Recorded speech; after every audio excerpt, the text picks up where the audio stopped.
നമുക്ക് അബിയുടെയും ജാനകിയുടെയും ഇന്നത്തെ നല്ലൊരു വിശേഷം കേട്ടാലോ? അങ്ങനെ ഇന്നത്തെ വിശേഷത്തില് ആകെപ്പാടെ ടെൻഷൻ അടിച്ചിങ്ങനെ അപർണ നേരെ നിരഞ്ജനെ നോക്കണം. നീ എന്നെ തല്ലി അല്ലേടി എന്നൊക്കെ ചോദിക്കുക. ഇത് കേട്ട് കഴിഞ്ഞപ്പോൾ നിരഞ്ജന പറഞ്ഞു, നിന്റെ കയ്യിലിരിപ്പോണ്ട് ഈ ഒരു തല്ല് പോരാ, ഇത് കൂടുതൽ നിനക്ക് കിട്ടണ്ടെന്ന് പറയണേ. എടി ഇതിന് ഞാൻ കണക്ക് ചോദിക്കുമെന്ന് പറയാം. ഇങ്ങോട്ടേക്ക് വന്നേരം കണക്ക് ചോദിക്കാനായിട്ട് നീ ഇങ്ങോട്ട് വരുമ്പോൾ ഞാൻ അങ്ങ് നിന്ന് തരുമല്ലേന്ന് ചോദിക്കണം. ആ സമയം അപർണയോട് ചെടി, എൻ്റെ കാരുണ്യം കൊണ്ടാടി നിനക്ക് അജയെ കിട്ടിയെന്ന് പറയാം. കല്യാണ മണ്ഡപത്തിൽ വെച്ച് നീ ഉണ്ടാക്കിയ പ്രശ്നങ്ങൾ അത് നിസ്സാരമൊന്നുമല്ല. പിന്നെ ഞാനതൊക്കെ മറന്ന് മുന്നോട്ട് പോകുന്നതെന്ന് നീ വിചാരിക്കുന്നുണ്ടോ? ഒരിക്കലും ഇല്ലടി, എൻ്റെ മനസ്സിൽ അതൊക്കെ ഉണ്ടെന്ന് പറയണം. നിരഞ്ജന പറഞ്ഞു, അത് നല്ല കാര്യമാണ് പറഞ്ഞേ, നിന്റെ മനസ്സിൽ അതൊക്കെ കിടക്കുന്നേ. ഇപ്പം നീ ശരിക്കും സന്തോഷിക്കുമായിരിക്കും. കാരണം അജയ് എൻ്റെ തലയിൽ കയറിയതുകൊണ്ട് നീ രക്ഷപ്പെട്ടല്ലോ എന്നൊരു ചിന്തയായിരിക്കും നിന്റെ മനസ്സിലുള്ളത്. പക്ഷെ നീ പുറമേ പറയുന്ന വേറൊന്നാന്ന് എനിക്ക് അറിയാമെന്ന് പറയണം. അത് കേട്ട് കഴിഞ്ഞപ്പം അപർണ പറഞ്ഞു, നിന്റെ കഴുത്തിൽ താലി ആർത്താനായിട്ട് അജയ് അവിടെ നിന്ന് ഇറങ്ങിക്കഴിഞ്ഞപ്പം നശിച്ചു പോയത് എൻ്റെ ജീവിതവാടി, നിനക്കറിയാലോ. അതുകൊണ്ടാണ് ഇവനെപ്പോലെ ഒരു കോന്തനെ എൻ്റെ തലയിലേക്ക് എനിക്ക് സ്വീകരിക്കേണ്ടി വന്നത്. ഇവനെപ്പോലെ ഒരുത്തനെ എൻ്റെ ജീവിതത്തിൽ ഒരിക്കലും വരുമെന്ന് ഞാൻ സ്വപ്നത്തിൽ പോലും പ്രതീക്ഷ കാര്യമല്ലെന്നൊക്കെ പറഞ്ഞിട്ട് ഇങ്ങനെ അപർണ അമലിനെ നോക്കണം. ഈ സമയത്ത് അമലൊന്നും മിണ്ടാൻ നിൽക്കണം. നിരഞ്ജന പറഞ്ഞു, നിനക്ക് നാണം ഉണ്ടടി ഇങ്ങനെ പറയാനായിട്ട്, അതും അമലിനെ കുറിച്ച്. ഇത്ര നല്ലൊരാളെ കിട്ടിയിട്ട് നിനക്ക് നല്ലൊരു ജീവിതം നയിക്കാൻ പറ്റില്ലെങ്കിൽ നിനക്ക് ഒരിക്കലും നല്ലൊരു ജീവിതം നയിക്കാൻ പറ്റില്ല അപർണ എന്ന് പറയാം. പിന്നെ നീ കണ്ടോ, ഒരിക്കലും ഇപ്പം ഈ പറഞ്ഞതിനൊക്കെ ഓർത്തിട്ട് നീ ഒരിക്കലും സങ്കടപ്പെട്ട് കരയുമെന്ന് പറയണം. പിന്നെ നിന്റെ അച്ഛനെക്കുറിച്ച് ഓർത്തിട്ട് നീ കരയുന്നൊരു സമയം വരുന്നുള്ളൂ. അയാൾ എത്ര ദുഷ്ടനാന്നുള്ള കാര്യം നീ അറിയാനായിട്ട് പോകുന്നുള്ളെന്ന് പറയണം. നീ ഇയാളെ അത്ര സ്നേഹിച്ചതിൻ്റെ പേരിൽ അവസാനം നീ കരയും.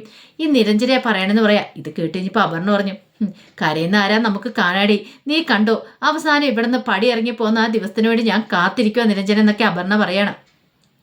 നിരഞ്ജന പറഞ്ഞു, ഞാൻ ഒരിക്കലും പോയില്ല, പക്ഷെ അതിനു മുമ്പ് മിക്കവാറും നീ പോകാൻ ചാൻസ് ഉണ്ട് അപർണ, നീ ഒന്ന് സൂക്ഷിച്ചിരിക്കാൻ നല്ലതെന്ന് പറയണം. ഈ വീട് ആരുടെയാണെന്നറിയാലോ, ഇത് അബിയുടെയും ജാനകിയുടെയും വീടാന്ന് പറയണം. അത് കേട്ടിച്ചപ്പോൾ അപർണയ്ക്ക് നല്ല ദേഷ്യമായി. പിന്നീട് അമല് പറഞ്ഞു, രണ്ടുപേരും ഒന്നും മിണ്ടാതിരിക്കാവോ, ദേ നിരഞ്ജനടുത്ത് ഒന്ന് കയറി പോകാവോ, ഇവളോട് പറഞ്ഞിട്ട് ഒരു കാര്യമില്ലെന്ന് പറയണം. അങ്ങനെ അവസാനം നിരഞ്ജന അങ്ങോട്ട് കയറിപ്പോയി കഴിയുമ്പോഴത്തേനും അമലിൻ്റെ അടുത്ത് എന്നിട്ട് അപർണ പറഞ്ഞു, അല്ലെങ്കിൽ നിന്നെ എന്തിനു കൊള്ളാടാ, ഒരു വായിക്ക് കൊള്ളാവോ എന്നൊക്കെ അമലിനോട് ചോദിക്കണം. ഇത് കേട്ടപ്പോൾ അമൽ പറഞ്ഞു, ദേ ഒരക്ഷരം പോലും നീ മിണ്ടി പോയേക്കല്ലേ. എടി നീ നാണം കെടാനായിട്ടാ പോകുന്നത്, അത് നിനക്കറിയത്തില്ലാഞ്ഞിട്ടാ. അവസാനം നീ കണ്ടു നാണം കെട്ട് തന്നെ നിൽക്കുള്ളൂ എന്ന് പറയണം. അത് കേട്ടപ്പോൾ അപർണ പറഞ്ഞു, എടാ നിന്നെപ്പോലൊരു ഭർത്താവിനെ കിട്ടിയതാ എൻ്റെ ജീവിതത്തിലെ ഏറ്റവും വലിയ തോൽവി എന്ന് പറഞ്ഞാൽ. ഇതിനേക്കാളും ഭേദം കല്യാണം കഴിക്കാതിരിക്കുന്നതായിരുന്നു, എന്ത് ചെയ്യാൻ പറ്റും എന്നൊക്കെ പറഞ്ഞിട്ട് വെല്ലുവിളിച്ചിട്ട് അപർണ അങ്ങോട്ടേക്ക് പോവണം. ഈ സമയത്ത് അമല് നേരെ അജയുടെ അടുത്തേക്ക് ഇല്ലുവേണം. അജയുടെ അടുത്ത് ഇരുന്നിട്ട് ചോദിച്ചു, അല്ല അജയേട്ടൻ ഇത് എന്ത് ഭാവിച്ചാന്ന് ചോദിക്കും. എന്താടാ നീ എന്തിനെക്കുറിച്ചാണ് പറയാൻ വന്നേന്ന് ചോദിക്കും. നിന്റെ മട്ടും ഭാവം കണ്ടിട്ട് നീ കേസിനെ കുറിച്ചാണെന്ന് തോന്നുന്നില്ല പറയാൻ വരുന്നത്. അതെ കേസിനെ കുറിച്ച് തന്നെയാ. അല്ല അജയേട്ടൻ ഈ കേസ് ഏറ്റെടുക്കേണ്ട വല്ല കാര്യം ഉണ്ടായിരുന്നു ചോദിക്കും. അതെന്താ നീ അങ്ങനെ പറഞ്ഞേ, ഞാൻ കേസ് ഏറ്റെടുത്തോണ്ട് എന്താ കുഴപ്പം എന്താന്ന് ചോദിക്കും. അജയേട്ടന് കുഴപ്പമൊന്നും ഇല്ലായിരിക്കും, പക്ഷേ ഈ കുടുംബത്തിൽ സംഭവിക്കുന്നത് എന്താണെന്നറിയാലോ. അജയേട്ടൻ ഇപ്പോൾ ഈ കേസ് ഏറ്റെടുത്തതിൻ്റെ പിന്നിൽ എന്താ ലക്ഷ്യം എന്ന് എനിക്കറിയാം. അഭിയേട്ടനോടുള്ള ദേഷ്യം കൊണ്ടല്ല ഈ കേസ് ഏറ്റെടുത്തേ. പക്ഷെ അജയേട്ടൻ ഒരു കാര്യം വിചാരിക്കണം, ഈ കുടുംബം നശിപ്പിക്കാനായിട്ടാ ആ തമ്പി അവരൊക്കെ ശ്രമിച്ചുകൊണ്ടിരിക്കുന്നത്. അതിന് അജയേട്ടൻ വളം വെച്ച് കൊടുത്തോണ്ടിരിക്കുവാന്ന് പറയും. ഇത് കേട്ട് കഴിഞ്ഞപ്പോൾ അജയ് പറഞ്ഞു, അങ്ങനെയൊന്നും ഞാൻ ചെയ്യുന്നില്ല, അതൊക്കെ നിന്റെ വെറും തോന്നൽ മാത്രമാണെന്ന് പറയണം. തോന്നലൊന്നുമല്ല, എനിക്കറിയാവുന്ന കാര്യമാണ്, വ്യക്തമായ കാര്യങ്ങളൊക്കെ തന്നെയാണ്. പക്ഷേ അജയേട്ടൻ ഇങ്ങനെ മുന്നോട്ട് പോകുന്നെങ്കിൽ അതൊട്ടും നല്ലതിനല്ല എന്ന് പറയണം. അജയേട്ടന് ഈ കേസ് ഒരിക്കലും ഏറ്റെടുക്കാൻ പാടില്ലായിരുന്നു, ഈ കേസുമായിട്ട് മുന്നോട്ട് പോകാൻ പാടില്ലായിരുന്നു. അതും നിരഞ്ജനടുത്തേക്ക് എതിരായിട്ടാണ് കേസ് ഏറ്റെടുക്കുന്നത്. ആ ഒരു ചിന്ത വേണം. രണ്ടുപേരും ഒരു വീട്ടിൽ നിന്നാ എന്ത് ബോധത്തോടെ അജയേട്ടൻ ഇതുമായിട്ട് മുന്നോട്ട് പോകുന്നത്. അജയേട്ടൻ ഇതിന് പിന്നിലെ ലക്ഷ്യം എന്താണെന്ന് ചോദിക്കണം. പ്രത്യേകിച്ച് എന്ത് ലക്ഷ്യം, ഞാൻ എന്തായാലും വീണ്ടും വക്കീൽ കുപ്പായി ഇടാൻ തീരുമാനിച്ചു. ആ സമയത്ത് എനിക്കൊരു കേസ് കിട്ടി, ഞാൻ വാദിക്കുന്നു, അത്രമാത്രം. അതൊന്നുമല്ല, അജയേട്ടൻ്റെ മനസ്സിൽ വേറെ എന്തോ ഒരു ലക്ഷ്യമുണ്ട്. ഒരു ലക്ഷ്യം മുന്നിൽ കണ്ടായിട്ടാണ് അജയേട്ടൻ മുന്നോട്ട് പോകുന്നത്. അതെനിക്ക് നല്ല വ്യക്തമായിട്ട് അറിയാവുന്ന കാര്യമാണ്, അതുകൊണ്ടാണ് ഞാൻ ചോദിക്കുന്നത്. അപ്പോഴേക്കും അങ്ങോട്ടേക്ക് അപർണ വരുവാണ്. അപർണ വന്ന് മറിഞ്ഞു നിൽക്കുകയാണ്. ഇവർ തമ്മിൽ സംസാരിക്കുന്നത് എന്താണെന്ന് കേൾക്കാൻ വേണ്ടിയിട്ട്. പിന്നീട് പറഞ്ഞു, അജയേട്ടൻ ഒരു കാര്യം ചെയ്യണം, ഈ കേസ് വിടണം. കാരണം ജാനിയടുത്തി അഭിയേട്ടനുമാണ് ഓപ്പോസിറ്റ് സൈഡിലുള്ള, അതുകൊണ്ട് ഈ കേസുമായിട്ട് മുന്നോട്ട് പോരെന്നാണ് ഞാൻ പറയണത്. അവരെക്കുറിച്ച് അറിയാലോ. അത് മാത്രമല്ല, ഈ കേസ് ഏറ്റുപിടിക്കുന്നതിന് മുമ്പ് അജയേട്ടൻ ഒരു വാക്ക് ചോദിക്കായിരുന്നു ജാനിയടുത്തിയോടൊക്കെ, എന്തിനാ ഈ കേസ് കൊടുത്തത്, കാരണം എന്താണെന്നൊക്കെ. അതറിഞ്ഞിട്ട് അജയേട്ടൻ ഈ കേസുമായിട്ട് മുന്നോട്ട് പോകണമെങ്കിൽ കുഴപ്പമില്ലായിരുന്നു. പക്ഷേ ഇവിടെ അജയേട്ടൻ തോറ്റു പോകാൻ പോവാ. ഇനി അജയേട്ടൻ ഒരിക്കലും നല്ലൊരിത് ഉണ്ടാവത്തില്ല. കാരണം എനിക്ക് നന്നായിട്ടറിയാം, അതുകൊണ്ടാണ് ഞാൻ ഈ കാര്യങ്ങളൊക്കെ പറയണമെന്ന് പറയാം. ഇത് കേട്ടിഞ്ഞപ്പോൾ അജയ് പറഞ്ഞു, ഇത് ഞാൻ ഏറ്റോളാം, ഞാനൊരു കേസ് ഏറ്റെടുത്തല്ലേ, എങ്ങനെ മുന്നോട്ട് കൊണ്ടുപോകണമെന്ന് എനിക്കറിയാമെന്ന് പറയണം. അപ്പോഴേക്കും അങ്ങോട്ടേക്ക് അപർണ വരുവാണ്. അമല് അപ്പോഴേക്കും അപർണയെ നോക്കണം. അപർണ വന്നിട്ട് ചോദിച്ചു, അല്ല നീ എന്ത് വായിച്ച അമലേന്ന് ചോദിക്കണം. അജയ് കേസ് ഏറ്റെടുത്ത് കഴിയുമ്പോഴത്തെ നീ അജയനെ പിന്മാറ്റം അതല്ലേ നിന്റെ മനസ്സിൽ ആഗ്രഹം എന്ന് ചോദിക്കണം. അങ്ങനെ അജയ് ഒരു കേസ് ഏറ്റെടുത്തിട്ടുണ്ടെങ്കിൽ അജയ് കേസിൽ നിന്ന് പിന്മാറും നിനക്ക് തോന്നുന്നുണ്ട് അമലെ. നിന്റെ വ്യാമോഹം മാത്രം ഇതെന്ന് പറയണം. അത് കേട്ട് കഴിഞ്ഞപ്പോഴത്തേനും അമൽ പറഞ്ഞു, ദേ അപർണെ, വെറുതെ നീ ഇതിൻ്റെ അകത്ത് ഇടപെടാൻ വരണ്ട. ഞാനും അജയേട്ടനും കൂടെ സംസാരിച്ചുകൊണ്ടിരിക്കുക. നിങ്ങൾ സംസാരിച്ച എന്താന്നൊക്കെ ഞാൻ കേട്ടു. നിനക്കിപ്പോൾ തോന്നുന്നുണ്ടല്ലേ നിന്റെ ജാനിയടുത്തെ അഭിയണ്ണെ അജയ് തോൽപ്പിക്കുമെന്ന് ഓർത്തിട്ടല്ലേ? എൻ്റെ അച്ഛനൊരു തെറ്റും ചെയ്തിട്ടില്ല എന്ന് എനിക്ക് തെളിയിക്കണം. അതിന് വേണ്ടിയിട്ടാന്ന് പറയണം. ഇത് കേട്ടിഞ്ഞപ്പോൾ അമല് പറഞ്ഞു, അവസാനം നിനക്ക് നാണക്കേടാവോ അപർണ എന്ന് പറയാം. എന്ത് നാണക്കേട്? എനിക്കൊരു നാണക്കേടും ഉണ്ടാകാൻ പോകുന്നില്ല. എന്ത് ചെയ്യണമെന്ന് എനിക്കറിയാം. നീ കൂടുതൽ ഇതിനകത്ത് തലയിടേണ്ട കാര്യമില്ല. നാണമുള്ളവനാണെങ്കിൽ ഇതേ ഇങ്ങനെ നീ പറഞ്ഞുകൊണ്ട് വരത്തില്ലായിരുന്നു അജയോട് എന്നൊക്കെ പറഞ്ഞുകൊണ്ട് അപർണ ദേഷ്യപ്പെടുവാണ്. ഈ സമയം അമല് പറഞ്ഞു, ഇനി കിട്ടാനുള്ളതെല്ലാം മേടിച്ചെടുത്തോ, എനിക്ക് കൂടുതലൊന്നും പറയാനില്ലെന്ന് പറഞ്ഞുകൊണ്ട് അമൽ അങ്ങോട്ടേക്ക് പോവുകയാണ്. ഈ സമയത്ത് അപർണ വന്ന് അജയോട് പറഞ്ഞു, അജയ് ഒരു കാരണവശാലും ഇവരിങ്ങനെയൊക്കെ പറയും എന്നും പറഞ്ഞുകൊണ്ട് ഈ കേസ് വേണ്ടെന്ന് വെക്കലെന്ന് പറയാം. അജയ് പറഞ്ഞു, ഞാനൊരു കേസ് ഏറ്റെടുത്തിട്ടുണ്ടെങ്കിൽ അതുമായിട്ട് എങ്ങനെ മുന്നോട്ട് പോകണമെന്ന് എനിക്കറിയാം അപർണ എന്നൊക്കെ അജയും പറയാണ്. പിന്നീട് നകുലിന് ആകെപ്പാടെ ഭ്രാന്ത് പിടിച്ച അവസ്ഥയിൽ നിൽക്കണം. അപ്പോഴേക്കും നകുലിൻ്റെ ഫ്രണ്ട് വന്നു. അവനെ കണ്ടു കഴിഞ്ഞപ്പോൾ തന്നെ നകുൽ ചോദിച്ചു, നീ എന്താടാ ഇപ്പം അങ്ങോട്ടേക്ക് വരാത്തെ, സീനിയയിലേക്ക് വരാത്ത എന്താന്ന് ചോദിക്കാം. അത് പിന്നെ ഞാൻ നിനക്ക് വേറെ വല്ല കൊത്തും വീണോന്ന് ചോദിക്കുകയാണ്. അങ്ങനൊന്നും ഇല്ല നകുലാന്ന് പറയാം. പിന്നെ എന്താ വരാത്തേന്ന് ചോദിക്കും. അത് പിന്നെ ഇനിയിപ്പം നരേന്ദ്രേട്ടൻ എന്തെങ്കിലും പറഞ്ഞോന്ന് ചോദിക്കുകയാണ്. അതുകൊണ്ടായിരിക്കും നീ വരാത്തല്ലേ. എനിക്കിപ്പോൾ അങ്ങനെ നല്ല ബലമായി സംശയമുണ്ട്, അതുകൊണ്ടാണോന്ന്. അത് പിന്നെ അതെ, നിന്റെ ഏട്ടൻ പറഞ്ഞിട്ടുണ്ടായിരുന്നു എന്നെ ആ വഴിക്ക് പോലും കണ്ടുപോയേക്കരുതെന്ന്. അതുകൊണ്ട് മാത്രമാണ് വരാത്തെ. അല്ലെങ്കിൽ നിന്റെ അടുത്തേക്ക് ഞാൻ വരാതിരിക്കുമെന്ന് നിനക്ക് തോന്നുന്നുണ്ടോ? ഇത് കേട്ട് കഴിഞ്ഞപ്പോൾ നവലും പറഞ്ഞു, എനിക്കറിയാം, വെറുതെ അല്ല എൻ്റെ ഏട്ടൻ പറഞ്ഞുകൊണ്ട് നീ അങ്ങോട്ടേക്ക് വരാതിരിക്കേണ്ട കാര്യമൊന്നുമില്ലായിരുന്നു. നീ അങ്ങോട്ടേക്ക് വരണമായിരുന്നു. അത് പിന്നെ നിന്റെ ഏട്ടൻ പറഞ്ഞിരിക്കുന്നത് എന്താണെന്നറിയോ, ജാനകിയെക്കുറിച്ച് ഒരു കാര്യങ്ങളൊന്നും നിന്നോട് പറയരുതെന്ന്. അങ്ങനെ പറഞ്ഞുകൊണ്ട് മാത്രമാണ് ഞാൻ അങ്ങോട്ടേക്ക് വരാതിരുന്നതെന്ന് പറയാം. ഓഹോ, അപ്പം അങ്ങനെയൊക്കെയാണ് കാര്യങ്ങളല്ലേ.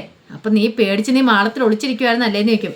അതല്ല, എനിക്ക് അദ്ദേഹം പറഞ്ഞാൽ കേൾക്കാതിരിക്കാൻ പറ്റില്ലല്ലോ, അതുകൊണ്ട് മാത്രം. ഇനി നിനക്ക് ഒരു വഴി മാത്രമേ ഉള്ളൂ നഗല, നീ നിന്റെ ഏട്ടത്തിയമ്മയോട് കാര്യങ്ങളൊക്കെ പറ. അതാ നിനക്കൊരു പിടിവള്ളിയുള്ളെന്ന് പറയണം. ഏട്ടത്തിയമ്മയോട്? അതെ, നിന്റെ ഇന്ദ്രജ ഏട്ടത്തിയില്ലേ, ഏട്ടത്തിയോട് കാര്യങ്ങൾ പറയണം. അല്ല, ഏട്ടത്തിയല്ല നിന്നെ ഇതിനു മുമ്പ് ഹെൽപ്പ് ചെയ്തുകൊണ്ടിരുന്നേന്ന് ചോദിക്കാം. അത് ശരി തന്നെയാ, പക്ഷേ ഈ കാര്യം ഏട്ടത്തിയോട് പറയാൻ എനിക്ക് പറ്റില്ല എന്ന് പറയാം. അതെന്താ? ജാനകിയുടെ കാര്യം പറഞ്ഞുകൊണ്ട് എന്നിട്ടുണ്ടെങ്കിൽ ഏട്ടത്തിക്ക് അത് ഒട്ടും അങ്ങോട്ട് ഇഷ്ടപ്പെടത്തില്ല എന്ന് പറയാം. അങ്ങനെയാണെങ്കിൽ പിന്നെ എനിക്ക് എന്ത് ചെയ്യാൻ പറ്റും? നിന്റെ ഏട്ടത്തിക്ക് മാത്രം നിന്നെ സഹായിക്കാൻ പറ്റുള്ളൂ. പക്ഷേ മുമ്പ് എന്നോട് നിന്റെ ഏട്ടത്തി പറഞ്ഞ എന്താണെന്നറിയോ, ആ ജാനകിയെ കണ്ടെത്തി കഴിഞ്ഞിട്ടുണ്ടെങ്കിൽ അവളെ അങ്ങോട്ട് തീർത്ത് കളഞ്ഞേക്കാനാ. അത് കേട്ടപ്പോൾ നവലം പറഞ്ഞു, അങ്ങനെ പറഞ്ഞു ഏട്ടത്തി? അതെ, അങ്ങനെ പറയുക തന്നെ ചെയ്തെന്ന് പറയാം. എടാ, ഈ ഏട്ടത്തി പറയുന്നത് നീ വിശ്വസിക്കേണ്ട കേട്ടോ. എൻ്റെ ജാനകിക്കൊരു പോറൽ പോലും ഏക്കരുത്, അറിയാലോ. അവളെ എനിക്ക് സ്വന്തമാക്കണം. ഇത്രയും കാലം ഞാൻ അവൾക്ക് വേണ്ടിയാ കാത്തിരുന്നേ. ഒരു പെണ്ണിനെ നമ്മൾ മോഹിച്ചു പോയിട്ടുണ്ടെങ്കിൽ ആ പെണ്ണ് മാത്രമായിരിക്കും നമ്മുടെ കൺമുന്നിൽ. വേറെ എത്ര സൗന്ദര്യമുള്ള പെണ്ണിനെ കണ്ടാലും നമ്മുടെ മനസ്സിലേക്ക് അതൊന്നും വരത്തില്ല.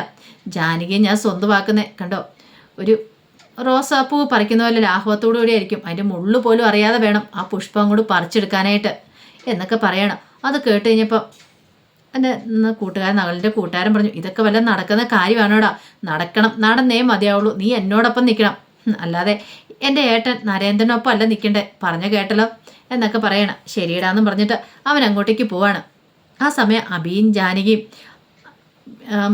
നിരഞ്ജനയൊക്കെ ഇരിക്കുന്ന സമയത്താണ് അങ്ങോട്ടേക്ക് രേവതിയമ്മ വരുന്നത്. രേവതിയമ്മ എന്ന് പറഞ്ഞാൽ നേരത്തെ രാധാമണി അമ്മയോട് ജോലി ചെയ്ത സ്ത്രീയാണ്.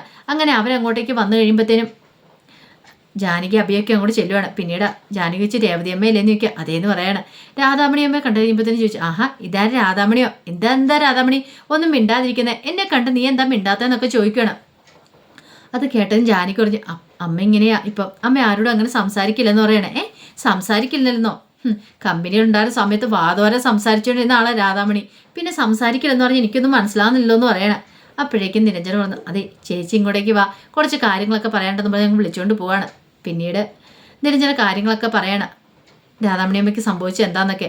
അതിന് ശേഷം പറഞ്ഞു, കുറച്ച് നാൾ കമ്പനിയിലുണ്ടായിരുന്നല്ലേ, ആ സമയത്ത് ചേച്ചി അവിടെ ഉണ്ടായിരുന്നല്ലോ. ചേച്ചി ഒരു കാര്യം ചെയ്യണം, കോടതി കേസ് കൊടുക്കുന്നുണ്ട്. ആ കേസ് കൊടുക്കുന്ന സമയത്ത് ചേച്ചി വന്ന് കോടതിയിൽ പറയണം, രാധാമണിയമ്മ കുറച്ച് നാൾ അവിടെ ജോലി ചെയ്തുകൊണ്ടിരുന്നാന്ന്. ഇത് കേട്ട് കഴിഞ്ഞപ്പോൾ ഒരു നിമിഷം രേവതി ഇങ്ങനെ ചോദിച്ചു, അല്ല ഞാൻ ചെന്ന് വന്ന് പറയണമെന്ന് ചോദിക്കും. എനിക്ക് കോടതി എന്ന് പറഞ്ഞാൽ ഭയങ്കര ബുദ്ധിമുട്ടുള്ള കാര്യം, കോടതി കയറി ഇറങ്ങാൻ എനിക്ക് പറ്റില്ല എന്ന് പറയണം. അതും തമ്പി സാറിനെതിരെ പരാതി പറയാനായിട്ട് ഞാൻ വരണമെന്ന് ചോദിക്കും. അതെ, വന്നേ മതിയാവുള്ളൂ. അല്ല, തമ്പി സാറും സൂര്യനാരായണ സാറും ഉണ്ടായിരുന്ന സമയത്തല്ലായിരുന്നു ചേച്ചി അവിടെ ജോലി ചെയ്തുകൊണ്ടിരുന്നേ, അതുകൊണ്ട് വരണമെന്ന് പറയണം. അത് കേട്ട് ഇനിയിപ്പോൾ തന്നെ രേവതിയും പറഞ്ഞു അതൊന്നും പറ്റില്ല, എൻ്റെ മോൻ ഇപ്പോൾ തമ്പിസാറിൻ്റെ കമ്പനിയിലെ ജോലി ചെയ്യുന്നത്, ഞാൻ അവർക്കെതിരെ വന്നൊരു പരാതിയും പറയില്ല എന്ന് പറയണം. അപ്പോഴേക്കും ജാനകി അങ്ങോട്ട് വന്നിട്ട് ചോദിച്ചു, എന്താ ചേച്ചി ഇങ്ങനെയൊക്കെ? ഒന്നുമല്ലെങ്കിൽ ചേച്ചി ഒരു സ്ത്രീയല്ലേ, എൻ്റെ അമ്മയ്ക്ക് സംഭവിച്ച ദുരന്തം കണ്ടില്ലേ, എന്നിട്ട് പോലും ചേച്ചി ഇങ്ങനെയൊക്കെ പറയണേ? എനിക്കത് പറ്റില്ല, എനിക്ക് തമ്പിസാറിനെതിരെ കേസ് കൊടുക്കാനും പറയാനൊന്നും പറ്റില്ല എന്ന് പറയണം. നിരഞ്ജനയ്ക്ക് മനസ്സിലായി ഇവരൊന്നും പറയില്ലാന്ന്. നിരഞ്ജന പറഞ്ഞു, ചേച്ചിയെ വണ്ടിക്കൂലിക്ക് പൈസ ഉണ്ടോ എന്ന് നിൽക്കുക ഉണ്ട്, എന്നാൽ ചേച്ചി വിട്ടോ, ചേച്ചി ഇവിടെ വന്നിട്ടുമില്ല, ഞങ്ങളെ കണ്ടിട്ടുമില്ല, സംസാരിച്ചിട്ടുമില്ല എന്ന് പറയണം. അങ്ങനെ അവരങ്ങോട്ട് പോയി കഴിഞ്ഞപ്പോഴത്തേനും ജാനകിക്ക് ആ പട വിഷമായി.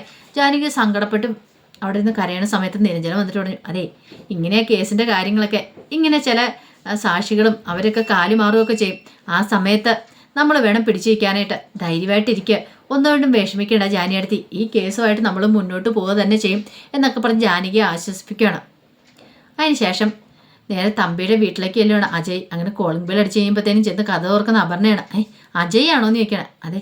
അല്ല ഈ വീട് മനസ്സിലായെന്ന് ചോദിക്കും. മുമ്പ് ഞാൻ വന്നിട്ടുണ്ടല്ലോ കാർ നന്നാക്കാനായിട്ട്. ഓ ഇപ്പം മനസ്സിലായി എന്ന് പറയണേ. കയറി വരാൻ പറയണേ. അല്ല തമ്പി സാർ ഇവിടെ ഇല്ലേന്ന് ചോദിക്കും. ഉണ്ട്, തമ്പി സാർ അകത്തുണ്ടെന്ന് പറയണേ. ഞാൻ വിളിക്കാമെന്ന് പറയണേ. അപ്പോഴേക്കും അപർണ പോയി തമ്പിയെ വിളിച്ചുകൊണ്ട് വരികയാണ്. ഇതേച്ചാ അജയ് കാണാൻ വന്നിട്ടുണ്ടെന്നൊക്കെ പറയണം. അങ്ങനെ തമ്പി വന്നു. എന്താ അജയ്, എന്താ കാര്യം എന്ന് ചോദിക്കണം. അതെ കേസിൻ്റെ 1-2 കാര്യങ്ങൾ അന്വേഷിച്ചറിയാൻ വേണ്ടി വന്നാ. എന്താണ് കോടതി കേസ് നടക്കുന്ന സമയത്ത് കുറേ സാക്ഷികളെയും കാര്യങ്ങളൊക്കെ കൊണ്ടുവരേണ്ടതായിട്ട് വരുമല്ലോ. അങ്ങനെയാണെങ്കിൽ നമ്മുടെ ഭാഗത്തുനിന്ന് സാക്ഷികളൊക്കെ ഉണ്ടായിരിക്കണം. അവർ ചിലപ്പോൾ കള്ളസാക്ഷികളായിരിക്കും കൊണ്ടുവരാൻ പോകുന്നത്. ആ സമയത്ത് ഈ പറയുന്ന രാധാമണി വാരസൽ അവിടെ ജോലി ചെയ്തുകൊണ്ടിരുന്നല്ലേ പറയണേ. അങ്ങനെ ചെയ്യുന്ന സമയത്ത് അവിടെ ആരെങ്കിലും ഉണ്ടായിരുന്നെങ്കിൽ, ഇന്ന് അവർ ജീവിച്ചിരിപ്പുണ്ടെങ്കിൽ അവരെയും കൊണ്ടായിരിക്കും വരാനായിട്ട് പോകുന്നത്. അങ്ങനെ അവരെക്കുറിച്ച് ആരെക്കുറിച്ചെല്ലാം അറിയാവുന്ന ചോദിക്കുകയാണ്. അത് കേട്ടിഞ്ഞപ്പോൾ തമ്പി ഒന്ന് ആലോചിക്കുകയാണ്.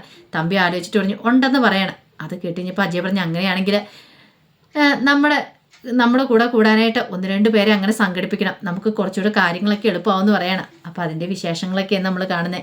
ഇതിൻ്റെ ബാക്കി വിശേഷങ്ങളുമായിട്ട് വൈകുന്നേരത്തെ പ്രൊമോയി വരാട്ടോ. ഒരിക്കൽ കൂടി എല്ലാവർക്കും ശുഭദിനം നേർന്നുകൊണ്ട് നിർത്തുന്നു. നന്ദി.